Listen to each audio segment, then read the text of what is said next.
Now we'll be looking at our final application of differentiation, which is maxima and minima. And I should tell you first that the explanations given here are going to be overly simplified so that I just have a general understanding. So let's start out. So now let's imagine or look at this curve that we have over here indicated with this blue line. We can understand or see some interesting features about this curve. So at point A, what do you see? You see that the curve is coming down, and at A it changes direction and it goes up. Then when it goes to point B, you have a line that is horizontal before moving to point C where you have it going up, then it changes direction abruptly down. So at this particular special point A, B and C where you have a change in direction, those points are called stationary points. So there are basically two types of stationary points. You have turning points and you have the point of inflection. So A and C represent the turning points, and they are points in which you have a change in direction. In point A it was coming down, then it went up. In point C it was going up, then it went down. So as you can see, when it goes up then comes down, as you can see over here facing upwards, the curve facing upward, this point C is referred to as a maximum point. When it curves downward like in point A as you see here, it's called a minimum point. Now B is a kind of special case because in B it is moving upward before you get to B, but it now becomes horizontal, but it continues in that direction moving upward. So this point is referred to as a point of inflection and not a turning point, because you don't have any change in direction. You just have a brief period where you have the line moving horizontally. So one thing that is common to all stationary points, and stationary points includes turning points and point of inflection. So all stationary points, dy dx at all stationary points are equal to 0. Why is it that? If you look at this curve now, let's try to look at these turning points. And as mentioned, turning points consist of both the maximum and the minimum point. The maximum point is when the curve goes upward like this, and minimum point when it comes down like in this second diagram over here. So why is dy dx 0 at the turning point?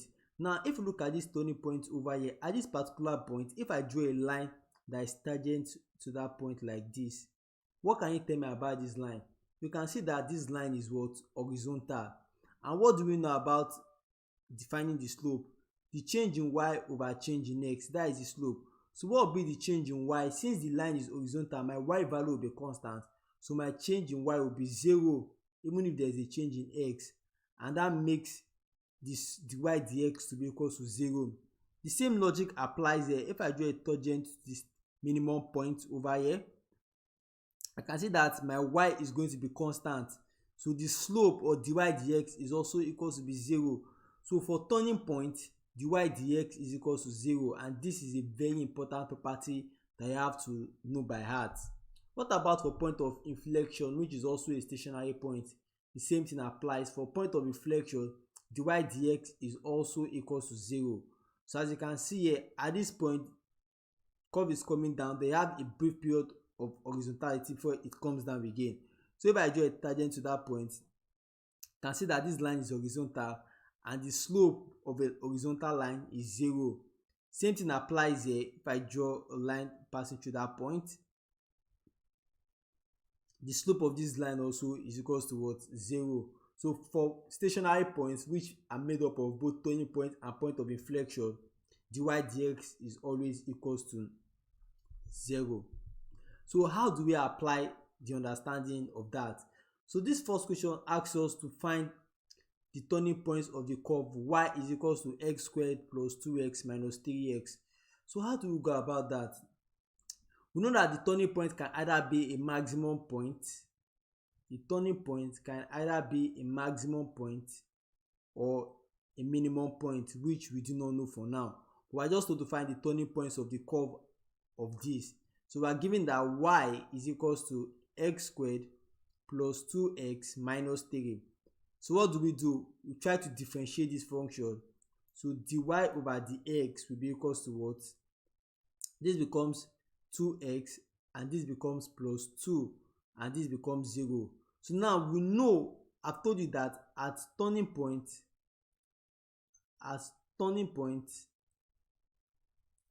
what is dy dx? I've mentioned that at turning point dy over dx is equals to 0. So that is why I memorize this condition. So I can replace the value of dy dx as 0 now. So that becomes 0 is equals to 2x plus 2. So I can write that minus 2x is equals to 2. And if I divide both sides by minus 2, I get my x value to be equals to minus 1. So at the turning point of the curve, my x value is going to be minus 1. So what is going to be the y value at the turning point? So based on the equation, I know that my y value is given as x squared plus 2x minus 3. So I can find the value of y when x is equals to minus 1. So that become y is equals to minus 1 squared, then plus 2 into bracket minus 1, then minus 3. So that becomes 1 minus 2 minus 3. So y is equals to minus 4. So at the turning point,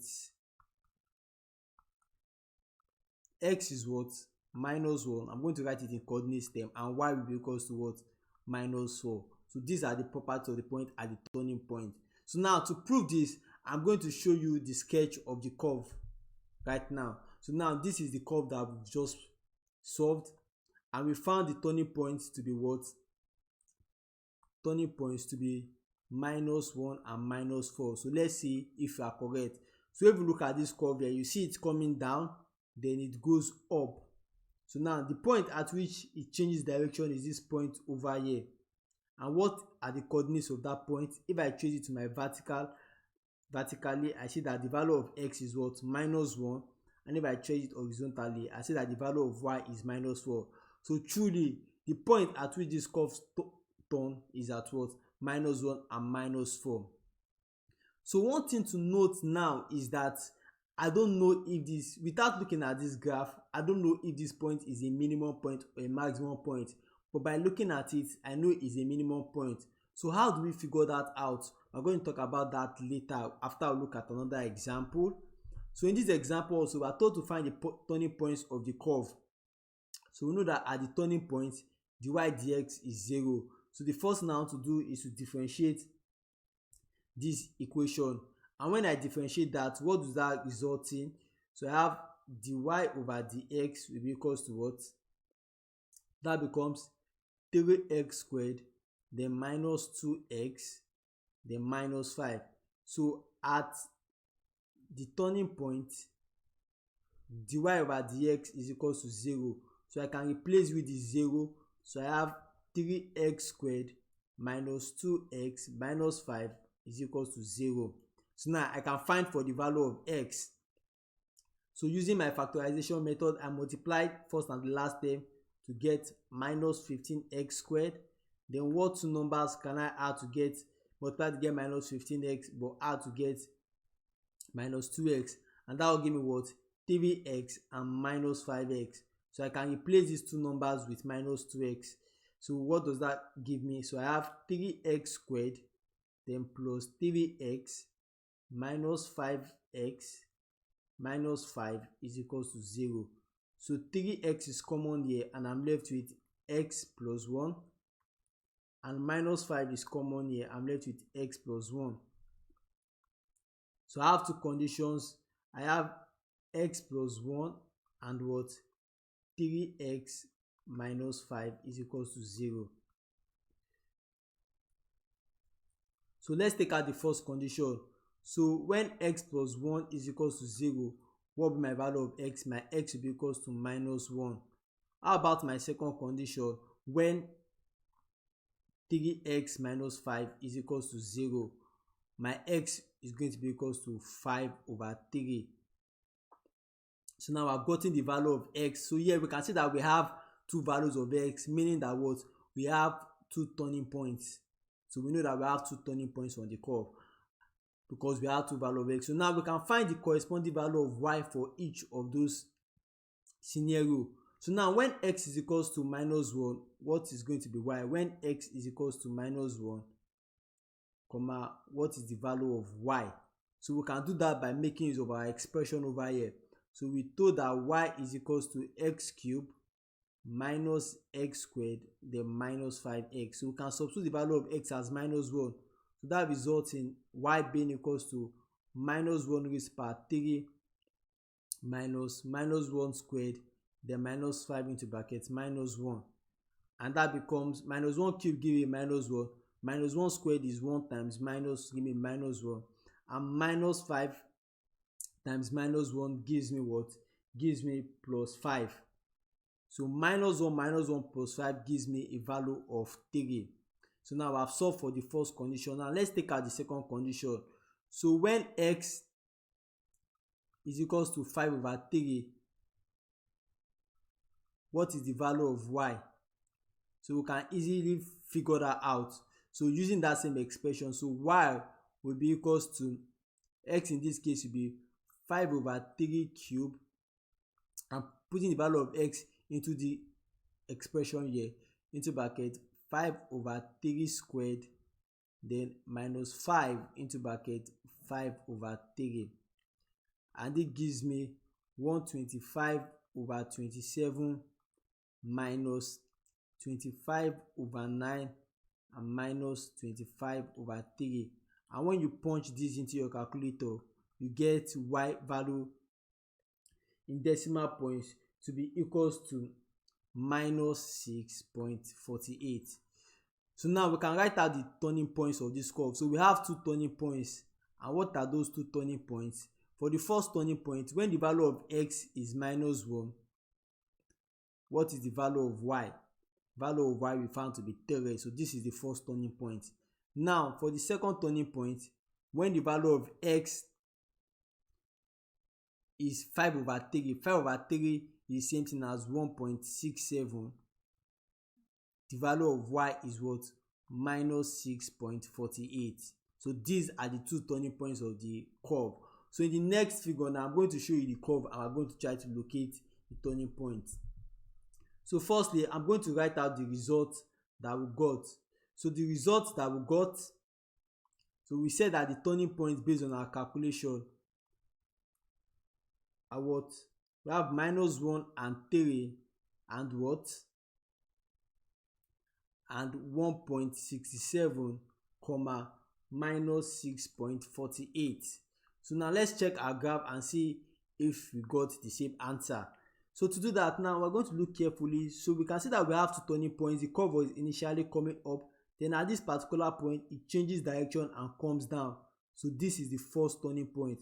So if I try to trace out the coordinates, if I draw a dot down, the value of x here is minus 1 and the value of y here is going to be what? 3. So you can see that the coordinates of this first turning point is minus 1 and 3. How about the second turning point, this point over here? And that is what is given by this value that is being given here. We are told that the value of x at this point is 1.7 and the value of y is minus 6.477, which is approximately equals to what we got based on our calculation. So this is the way in which you find the turning points. Pretty straightforward. So as I mentioned before, from this graph we know that this first turning point here is a maximum point and we know that this point over here is a minimum point. But without seeing this diagram, there is no way that we can figure this out. However, there is a mathematical way in which you can try to figure out either a turning point is a maximum point or a minimum point without having to sketch out a graph. And that is what we are going to be looking at now. So what are the types of stationary points? So now we know that a point can either be a maximum point, a minimum point, or a point of inflection. And how do we figure this out? So the way to figure this out is by finding d squared y over dx squared. So to find the turning point, we found the y over dx. But to test what type of stationary point it is, we find d squared y over dx squared. So now when we find the squared y over dx squared, that means we differentiate the equation twice. Then we now check what the output will be. So if the output we get is less than 0, then it means that the point is a maximum point. If it is greater than 0, it means a minimum point. And if it's equal to 0, it means a point of inflection. So now let's take a look at our first case. So if you see for this point A now, if we locate all these points and you try to calculate the slope of all of these points over here, you are going to get a negative number. But after point A, the slope here are going to be positive. That is why for this minimum point, the squared bar over dx squared must be positive. For point C, all points leading to point C has a negative slope, but after point C you have a positive slope, you have a negative slope. That is why for maximum point, the squared bar over dx squared must be negative.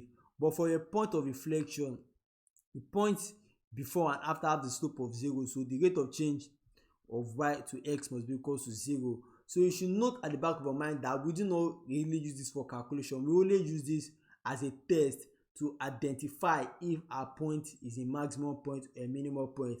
And to explain this, we are going to use this test to resolve the examples we've done to know if the points are maximum or minimum points. So now we're visiting the first example that we solved. We want to try to identify if this point is a minimum or a maximum point. But from this diagram we can see that it's a minimum point. But how do we figure that out without a diagram? So we'll make use of our test. So we are told to find this nature of this stationary point, and we know that the equation that we call this x squared plus 2x minus 3. There's a mistake here. Here is supposed to be plus 2x and here is supposed to be minus 3. So take note of that. So I'll write that again. So you have y is equals to x squared plus 2x minus 3. So I can easily find dy dx. So dy over dx will be equals to what? 2x plus 2. So now I can apply my test, and my test says I should find the value of the squared y over dx squared. So when I find the squared y over dx squared, that means I differentiate my dy dx. So when I differentiate this expression, what do I get? I get 2. Now ask yourself, is 2 greater than 0? Yes, 2 is greater than 0. And what does it tell us if the squared y over dx squared is greater than 0? We know that the point is a minimum point. So now by using our test of the squared y over dx squared, we found it to be 2, and we know that 2 is greater than 0. So we conclude that the stationary point or the turning point is a minimum point, and from the graph we can see that indeed it is a minimum point. Now let's look at the second example that we solved. So we are told to find the type of stationary points that this curve have. So this again is pretty straightforward. We have y is equals to this. So now if you recall, we found the coordinates of the first turning point to be what? To be minus 1 and 3, and the coordinates of the second turning point to be 1.7 and minus 6.447 approximately. So now let's try to figure out what type of turning points they have. So we start out by finding dy dx. So dy over dx, which is pretty straightforward, you differentiate this expression once. So we have 3x squared minus 2x, and it becomes minus 5. So now for our test, we need to find the squared y over dx squared. So the squared y over dx squared, we differentiate that expression again. So we bring this down, we have 3 times 2, we have 6x, and we have 2 minus 1, which is even 1. Then I have, when I differentiate 2x minus 2x, I get minus 2, and this 5 becomes 0. So now I now have to figure out if these points are positive or negative points. So to do that, I'm going to apply the two conditions. So for the first point that we solved, for the first stationary point, we found the value of x to be equals to what? Minus 1, as you can see from these coordinates here, minus 1. So we can substitute it into here. So I have my d squared y over dx squared to be equals to 6 into brackets minus 1 minus 2. And what would that become?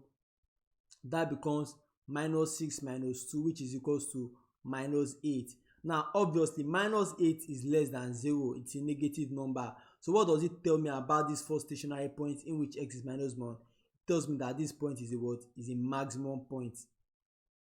And indeed, when we look at the graph, you can see that this is indeed a maximum point because of the nature of the curve. So now let's go up to the second point. So for the second point, we have x value at that point to be equals to what?